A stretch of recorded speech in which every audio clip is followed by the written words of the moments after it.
வணக்கம். பொதிகையின் செய்திகளுக்காக கிருஷ்ணமூர்த்தி. தலைப்புச் செய்திகள்.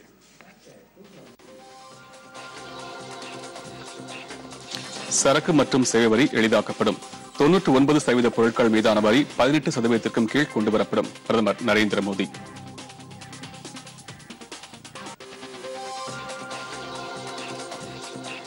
நாடாளுமன்ற அவைகளில் அமளி. மாநிலங்களவை 2 மணி வரையிலும், மக்களவை நாள் முழுமைக்கும் ஒத்திவைப்பு.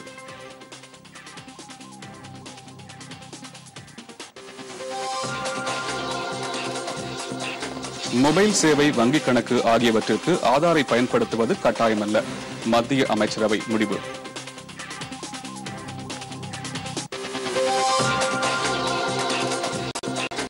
இன்று தொடங்குகிறது பாதுகாப்புத் துறையின் தொலைத்தொடர்பு செயற்கைக்கோள் ஜிசாட் 7A விண்ணில் செலுத்துவதற்கான கவுண்ட் டவுன்.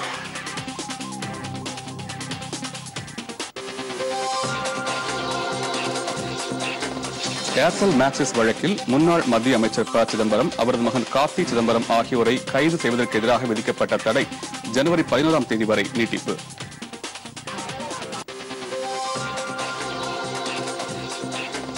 இந்தியாவுக்கு எதிரான 2வது டெஸ்ட் கிரிக்கெட் போட்டி 146 ரன் வித்தியாசத்தில் வெற்றி பெற்றது ஆஸ்திரேலியா. விரிவான செய்திகள். ஜிஎஸ்டி வரிகள் மேலும் எளிமையாக்கப்படுவதற்கான நடவடிக்கை எடுக்கப்பட்டிருப்பதாக பிரதமர் நரேந்திர மோடி கூறியுள்ளார்.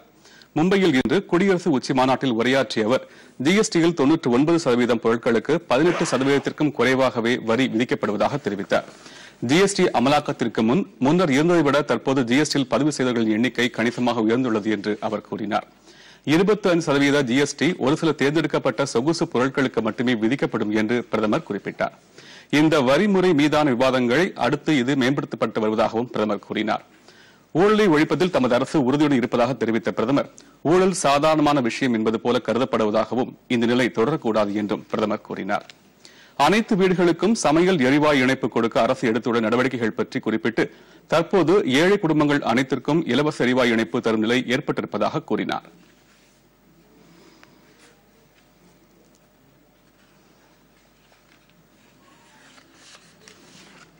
आज हम उस स्थिति की तरफ पहुंच रहे हैं जहां 99% चीजें, 99% चीजें 18% या उससे कम टैक्स के दायरे में लाई जा सकती है और हम उस दिशा में आगे बढ़ रहे हैं.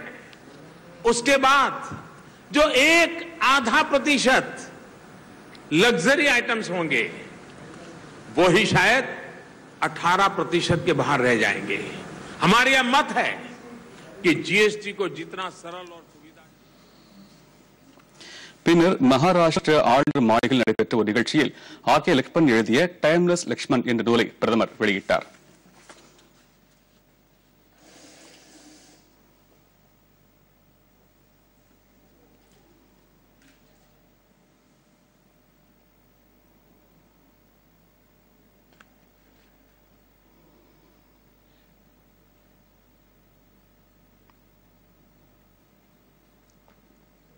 கல்யாண் என்ற இடத்தில் நடைபெறும் பொதுக்கூட்டத்தில் பிரதமர் 2 முக்கிய மெட்ரோ வழித்தடங்களுக்கு அடிக்கல் நாட்டுகிறார். பிரதமர் வீட்டு வசதி திட்டத்தின் கீழ் WS மற்றும் LIC வீட்டு வசதி பிரிவில் 90,000 வீடுகள் கட்டும் திட்டத்தையும் பிரதமர் தொடங்கி வைக்கிறார். ரஃபேல் போர் விமான ஒப்பந்தம் குறித்து நாடாளுமன்றத்தின் இரு அவைகளிலும் ஏற்பட்ட அமளி காரணமாக 2 அவைகளும் ஒத்திவைக்கப்பட்டன. மக்களவை இன்று நாள் முழுமைக்கும் ஒத்திவைக்கப்பட்டது. மாநிலங்களவை பிற்பகல் 2 மணி வரையிலும் ஒத்திவைக்கப்பட்டது. ரஃபேல் ஒப்பந்த பிரச்சினையுடன் 1983ஆம் ஆண்டு சீக்கியர்களுக்கு எதிரான வன்முறை வழக்கு தொடர்பாகவும் எதிர்க்கட்சியினர் அரசு தரப்பினருடன் கடும் வாக்குவாதத்தில் ஈடுபட்டனர். முன்னதாக பிஜேபி உறுப்பினர்கள் மக்களவை செயலாளரிடம் ராகுல் காந்திக்கு எதிரான உரிமை மீறல் நோட்டீஸை அளித்தனர். நாடாளுமன்ற மழைக்கால கூட்டத்தொடரில் மோடி அரசுக்கு எதிரான நம்பிக்கையில்லா தீர்மான விவாதத்தின் போது ராகுல் காந்தியின் உரைக்கு எதிர்ப்பு தெரிவித்து உறுப்பினர்கள் அனுராக் தாக்கூர், ரிஷிகாந்த் தூபே, சஞ்சய் ஜெய்ஸ்வால் ஆகியோர் நடவடிக்கை எடுக்க வேண்டும் என வலியுறுத்தினார்கள். ராகுல் காந்தி அவையில் பொய்யான தகவல் அளித்ததாக அவர்கள் குற்றம் சாட்டினார்கள். மாநிலங்களவையில் இந்த பிரச்சனைகள் காரணமாக அவை நடவடிக்கைகள் பாதிக்கப்பட்டதை அடுத்து இன்று பிற்பகல் 2 மணி வரை அவை ஒத்திவைக்கப்பட்டது.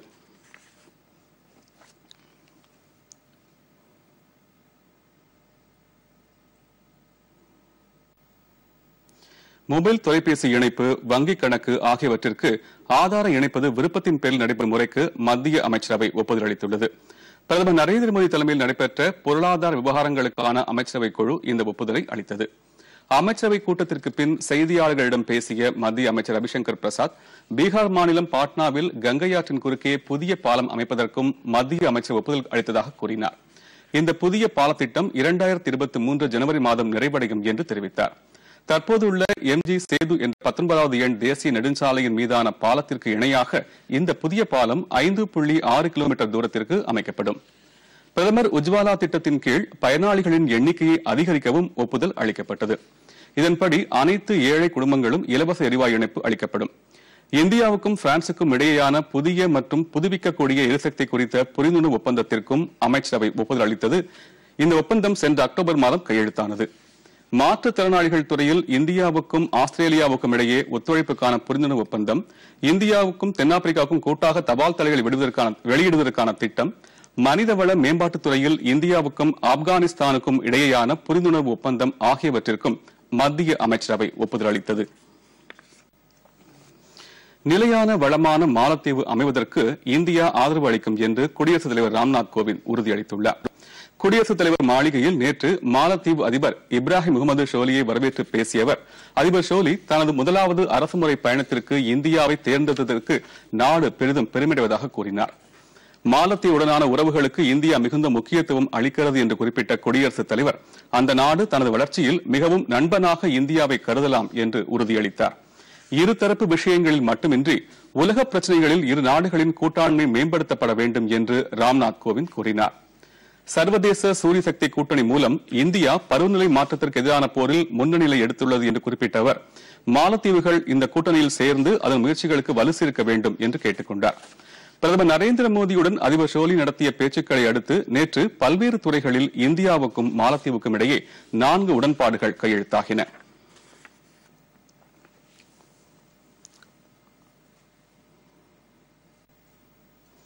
ஏழைகள் அனைவருக்கும் இலவச எரிவாயு இணைப்பு வழங்கும் வகையில் பிரதமர் உஜ்வாலா திட்டம் விரிவுபடுத்தப்பட்டதாக மத்திய பெட்ரோலியத்துறை அமைச்சர் தர்மேந்திர பிரதான் கூறினார்.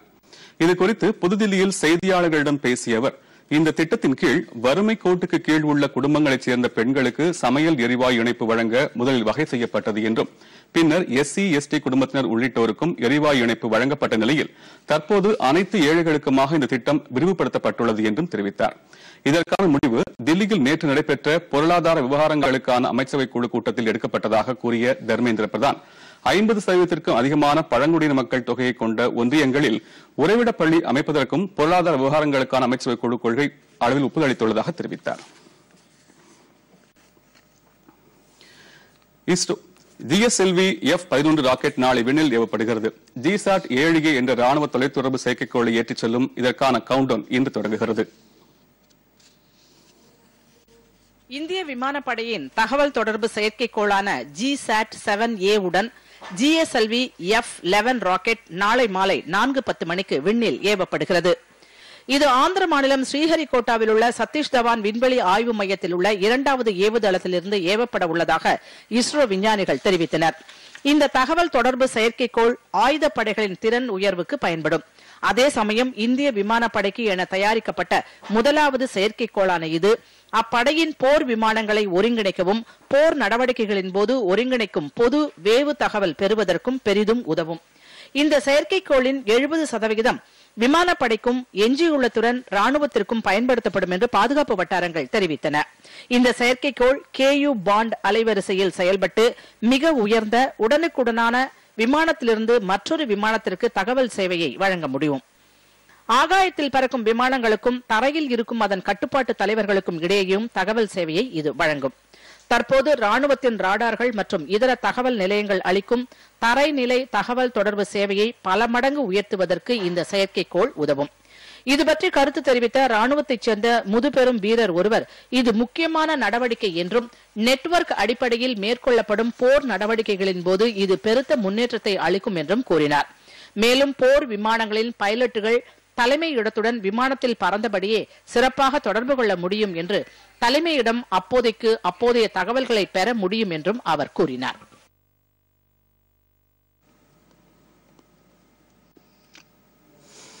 ஜம்மு காஷ்மீரில் 19ஆம் தேதிக்கு பிறகு குடியரசுத் தலைவர் ஆட்சியை அமல்படுத்த மத்திய அரசு பரிந்துரை செய்துள்ளது. கடந்த 6 மாதங்களாக அம்மாநிலத்தில் ஆளுநர் ஆட்சி அமலில் உள்ளது.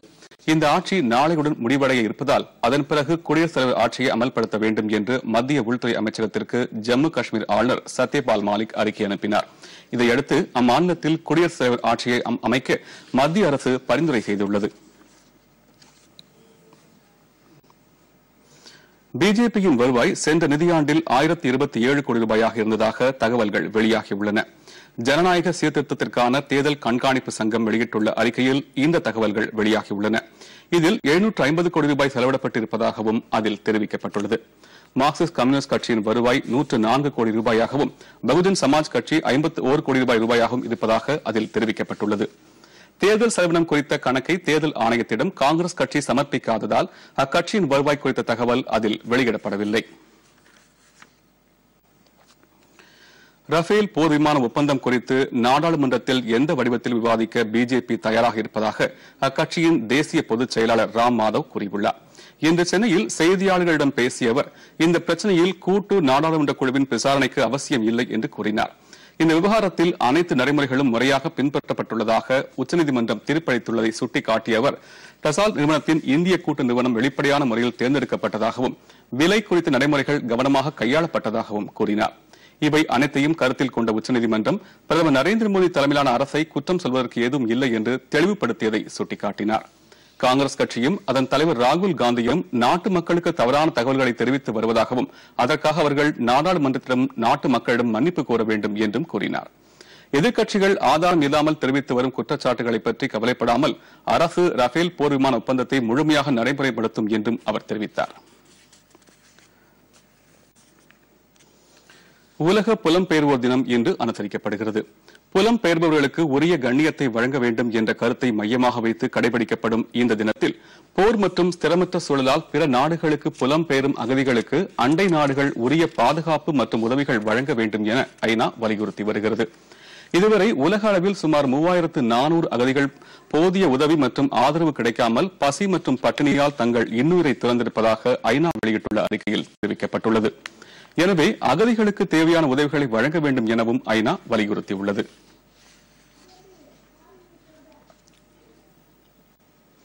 இதனிடையே அகதிகளுக்கு உதவி மற்றும் பாதுகாப்பு அளிப்பது தொடர்பான உடன்படிக்கை ஐநா பொது அவையில் நிறைவேற்றப்பட்டுள்ளது. ஐநா அகதிகள் முகமை கொண்டு வந்த இந்த உடன்படிக்கைக்கு 181 நாடுகள் ஒப்புதல் அளித்துள்ளன. எனினும் இந்த உடன்படிக்கைக்கு அமெரிக்கா மற்றும் ஹங்கேரி ஆகிய 2 நாடுகள் மட்டும் எதிர்ப்பு தெரிவித்தன. இந்த உடன்படிக்கை நிறைவேற்றப்பட்டிருப்பதன் மூலம் உலகம் முழுவதும் உள்ள 2.5 கோடி அகதிகளின் நலன்கள் பாதுகாக்கப்படும் என ஐநா பொது அவைத் தலைவர் மரியா பெர்னாண்டா எஸ்பினோசா நம்பிக்கை தெரிவித்துள்ளார். மேலும் அகதிகளை ஏற்றுக்கொண்டுள்ள நாடுகள் அவர்களுக்கான உதவிகளையும் பாதுகாப்பையும் மனிதாபிமான அடிப்படையில் தொடர்ந்து வழங்க வேண்டும் எனவும் எஸ்பினோசா கேட்டுக் கொண்டுள்ளார். ஆந்திர பிரதேச கடலோர பகுதியில் நிலவும் ஆழ்ந்த காற்றழுத்த தாழ்வு நிலை வடக்கு திசையில் மணிக்கு 11 கிலோமீட்டர் வேகத்தில் நகர்ந்து வருகிறது. அது சாதாரண காற்றழுத்த தாழ்வு நிலையாக வலுவிழந்து டியூனி என்ற இடத்தில் வடக்கு வடமேற்கு திசையில் 20 கிலோமீட்டர் தூரத்தில் மையம் கொண்டுள்ளது. இது வடக்கு மற்றும் வடகிழக்கு திசையில் நகர்ந்து மேலும் வலுவிழந்து குறிப்பிடத்தக்க குறைந்த காற்றழுத்த பகுதியாக மாறும் என வானிலை ஆய்வு மையம் தெரிவித்துள்ளது.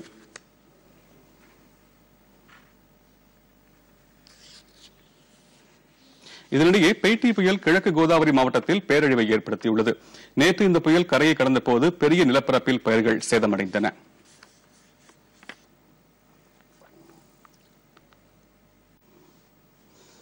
மத்திய அரசால் செயல்படுத்தப்பட்டு வரும் சுரக்ஷா பீமா யோஜனா மற்றும் ஜீவன் ஜோதி யோஜனா குறித்த ஒரு பார்வை.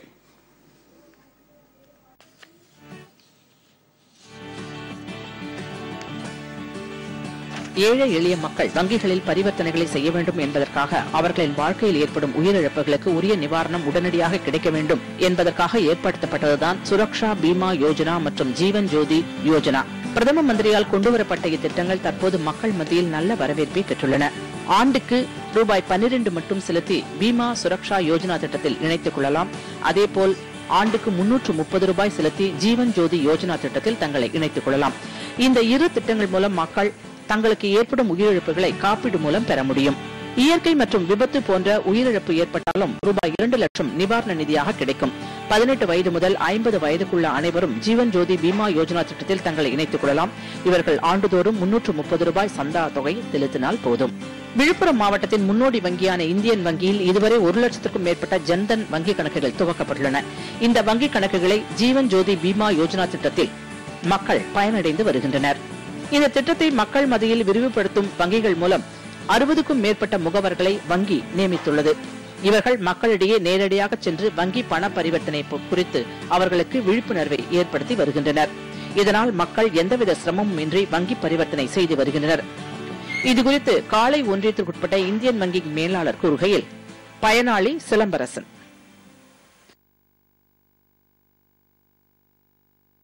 பிரதமர் மோடி அவருடைய அந்த திட்டம் இன்சூரன்ஸ் அது அப்போ எங்க ஊர்ல முகவராக இருக்க மஞ்சள் அவங்க எங்க வீட்டில் சொன்னாங்க. அப்போ அம்மா பேர்ல அந்த இன்சூரன்ஸ் திட்டத்தை அங்கே பேங்க்ல போயிட்டு அந்த திட்டத்தை எங்களுக்கு சரி யூஸாக இருக்குன்னு சொல்லிட்டு அம்மா பேர்ல 330 ரூபா திட்டத்தை நாங்கள் பேங்க்ல பணம் கட்டினோம். கட்டிட்டு அதுக்கப்புறம் அம்மா உடம்பு சரியில்லாம இருந்தாங்க.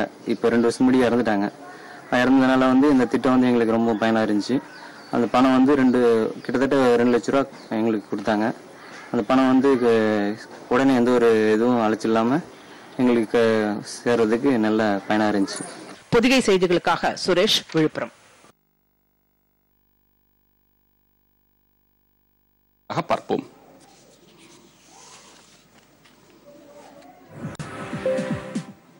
ஏர்செல் மேக்சிஸ் வழக்கில் முன்னாள் மத்திய அமைச்சர் ப. சிதம்பரம், அவரது மகன் கார்த்திக் சிதம்பரம் ஆகியோரை கைது செய்வதன் மீது விதிக்கப்பட்ட தடையை ஜனவரி 11ஆம் தேதி வரை நீட்டித்து உத்தரவிட்டுள்ளது தில்லி நீதிமன்றம்.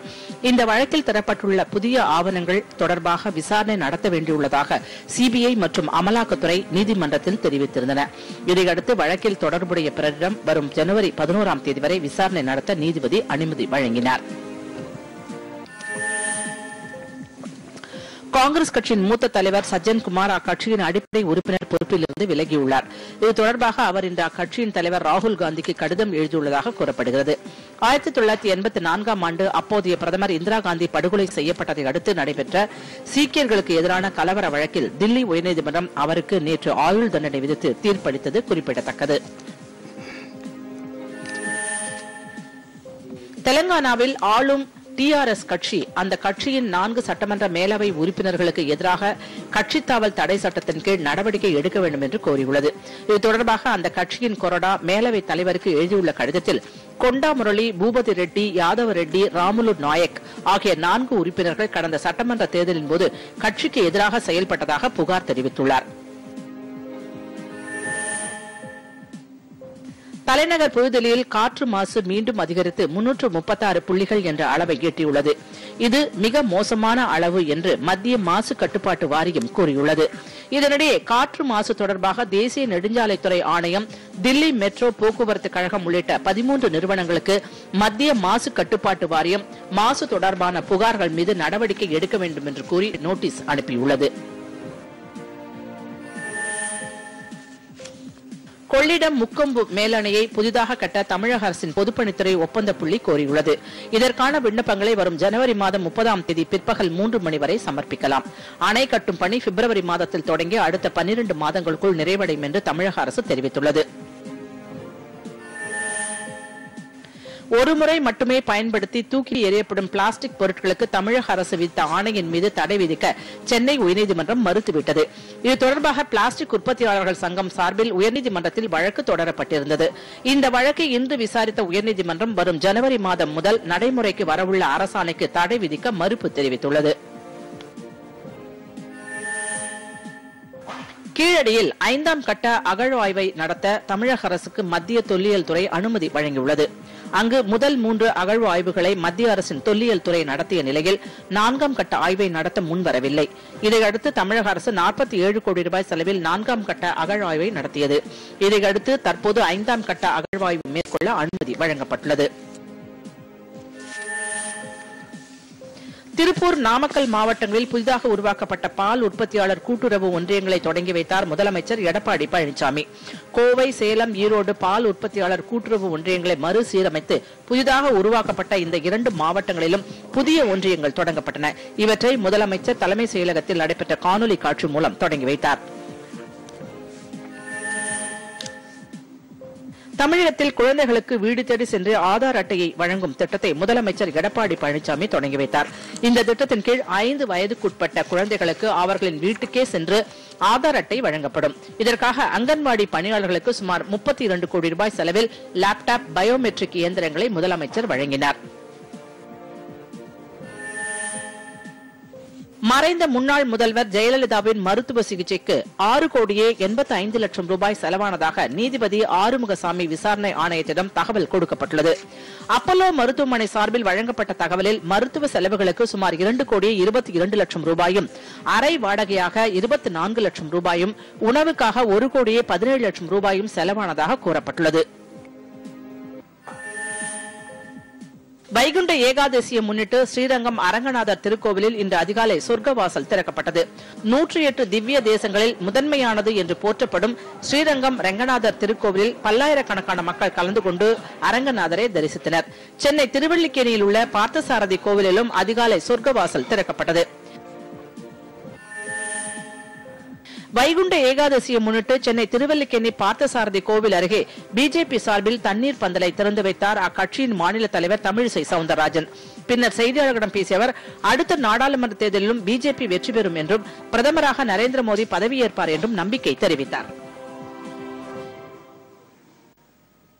அடுத்து வருவது உலகச் செய்திகள்.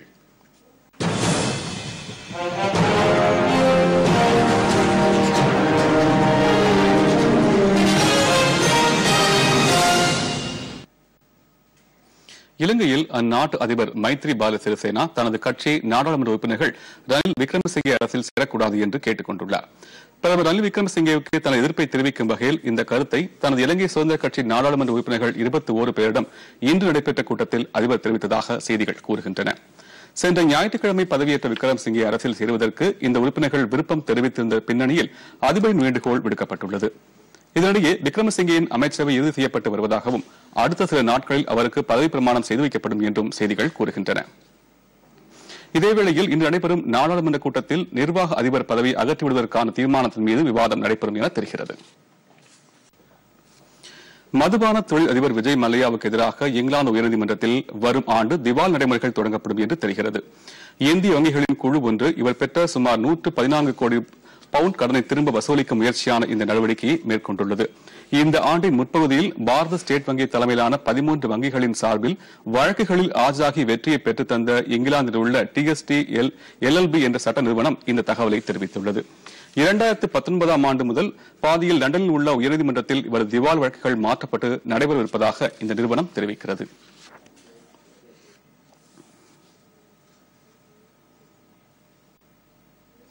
இங்கிலாந்தில் எதிர்க்கட்சித் தலைவர் ஜெரிமி கார்பைன் அந்நாட்டு நாடாளுமன்றத்தில் கட்டுப்படுத்தாத நம்பிக்கையில்லா தீர்மானத்தை பிரதமர் தெரேசா மேவுக்கு எதிராக தாக்கல் செய்துள்ளார்.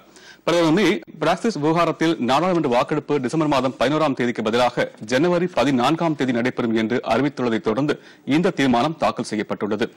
இந்த தீர்மானத்தை தாக்கல் செய்வதற்கு முன்னதாக நேற்று செய்தியாளர்களிடம் பேசிய கார்பைன், நாடாளுமன்றம் இந்த பிரச்சனையில் ஆக்கப்பூர்வமான வாக்கெடுப்பு நடத்த பிரதமர் அனுமதிக்க தவறியதால் அவர் மீது நம்பிக்கை இல்லை என்ற தீர்மானம் தாக்கல் செய்யப்படுவதாக கூறினார்.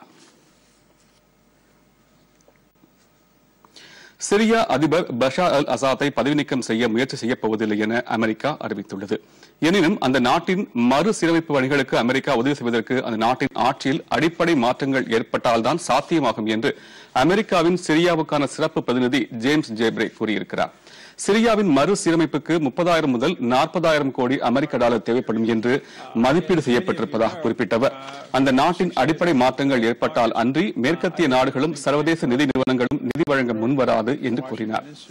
அமெரிக்காவின் முன்னாள் அதிபர் பராக் ஒபாமா அசாதை பதவி நீக்கம் செய்ய வேண்டும் என்று கோரி வந்த நிலையில் தற்போதைய அதிபர் டொனால்டு டிரம்ப் நிர்வாகம் அசாத் சிரியாவின் அதிபராக தொடர்ந்து இருப்பார் என்று வெளிப்படையாக தெரிவித்துள்ளது. கருங்கடல் பகுதியில் வரும் சர்வதேச கப்பல்களுக்கு ரஷ்யா கட்டுப்பாடுகள் விதிக்கக்கூடாது என ஐநா பொதுசபையில் தீர்மானம் நிறைவேற்றப்பட்டுள்ளது. கருங்கடல் மற்றும் அசோக் கடல் பகுதிகளுக்கு வரும் சர்வதேச கப்பல்களுக்கு ரஷ்யா கட்டுப்பாடுகள் விதிக்கக்கூடாது என ஐநா பொது அவையில் உக்ரைன் தீர்மானம் கொண்டு வந்தது. இந்த தீர்மானத்திற்கு அமெரிக்கா மற்றும் ஐரோப்பிய ஒன்றியத்தைச் சேர்ந்த நாடுகள் ஆதரவு அளித்தன. இந்த தீர்மானத்திற்கு ஆதரவாக 66 வாக்குகளும் எதிராக 19 வாக்குகளும் பதிவாகின. 72 நாடுகள் இந்த வாக்கெடுப்பில் பங்கேற்கவில்லை. இதனையடுத்து யுக்ரைன் கொண்டு வந்த இந்த தீர்மானம் 2/3 பங்கு பெரும்பான்மையுடன் ஐநா பொது அவையில் நிறைவேறியது. உக்ரைன் 3 கப்பல்களை ரஷ்யா சிறைப்பிடித்ததை அடுத்து இந்த தீர்மானம் நிறைவேற்றப்பட்டுள்ளது. இதனிடையே பத்திரிகையாளர் ஜமால் கசோகி கொல்லப்பட்ட விவகாரம் தொடர்பாக நம்பத்தகுந்த விசாரணை நடத்தப்பட வேண்டும் என ஐநா வலியுறுத்தியுள்ளது. தோஹாவில் நடைபெற்ற மாநாட்டில் பேசிய ஐநா பொதுச் செயலாளர் ஆண்டியோ குட்ரஸ், கசோகி கொலை தொடர்பாக ஊடகங்களில் வந்த தகவல்கள் தவிர வேறு எவ்வித ஆதாரங்களும் தன்னிடம் இல்லை என்றும் குட்ரஸ் தெரிவித்தார். அடுத்து வருவது வணிகச் செய்திகள்.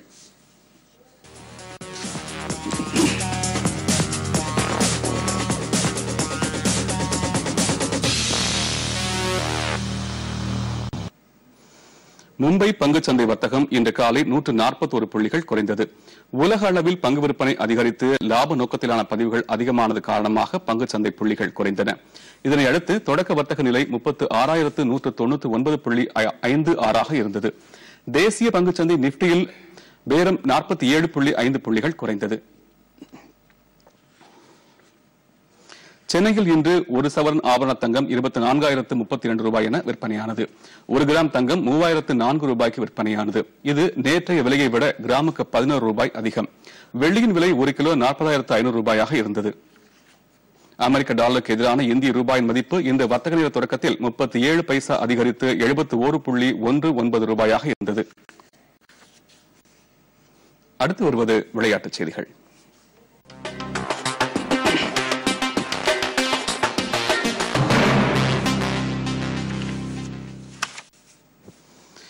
இந்தியாவுக்கு எதிரான 2வது டெஸ்ட் கிரிக்கெட் போட்டியில் ஆஸ்திரேலியா 146 ரன் வித்தியாசத்தில் வெற்றி பெற்றுள்ளது.